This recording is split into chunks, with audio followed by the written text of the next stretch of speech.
គេថាស្នេហាជាធម្មពលនៅពីក្រោយការរលួយឬក៏ស្នេហាគឺជាធម្មពលដើម្បីឲ្យយើងខំប្រឹងរលួយ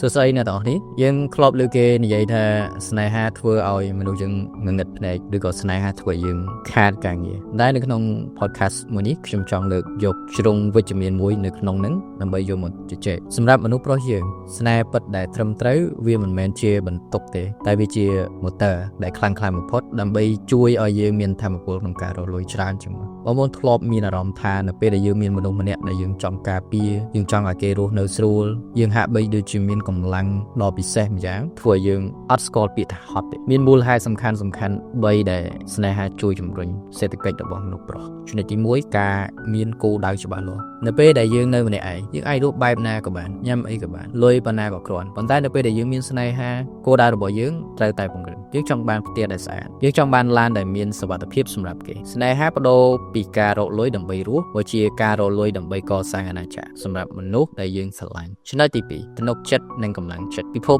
ជំនួញវាសែនហត់នឿយហើយសម្ពាធទៀតតែបើយើងត្រឡប់មកផ្ទះវិញមានពាក្យលើកទឹកចិត្តមានស្នាមញញឹមចាំទទួលវាដូចជាការសាកថ្មឲ្យយើងចឹងពេលចិត្តរបស់យើងមានសេចក្តីសុខខួរក្បាលរបស់យើងនឹងភ្លឺស្វាងយើងរកនឹកឃើញយុទ្ធសាស្ត្ររកលុយបានកាន់តល្អជាងមុនចំណុចទី3វិន័យនិងការទទួលខុសត្រូវស្នេហ៍ពិតបង្រៀនឲ្យមនុស្សប្រុសចេះរៀបចំជីវិតយើងឈប់ចំណាយលុយទៅលើរឿងឥតប្រយោជន៍យើងចាប់ផ្ដើមចេះសន្សំចេះវិនិយោគព្រោះយើងដឹងថាអនាគតរបស់យើងគឺជាអនាគតរបស់គេដូចគ្នាទោះបីយ៉ាងណាក៏ដោយយើងត្រូវចេះបែងចែកស្នេហាដែលមានធម៌ពលគឺជាស្នេហាដែលដៃគូយកចិត្តលើកទឹកចិត្តដល់តម្លៃទៅលើការតស៊ូរបស់យើងគេមិនមែនមកចាំតែដកលុយពីហោប៉ៅរបស់យើងតែគេជួយសន្សំជួយរកគំនិតថ្មីដើម្បីឲ្យយើងទៀតផងស្នេហាដែលបំផ្លាញស្នេហាដែលបង្កចំនួនសម្ពាធការសង្ស័យបើបងប្អូនស្ថិតនៅក្នុងស្នេហាបែបនេះថាមពលរលុយរបស់បងប្អូននឹងរលាយបាត់អស់មិនខានបើយើងមានមនុស្សស្រីម្នាក់នៅក្បែរយើងតាំងពីយើងអត់មានអីសោះរហូតដល់ថ្ងៃដែលយើងចាប់ផ្ដើមមាន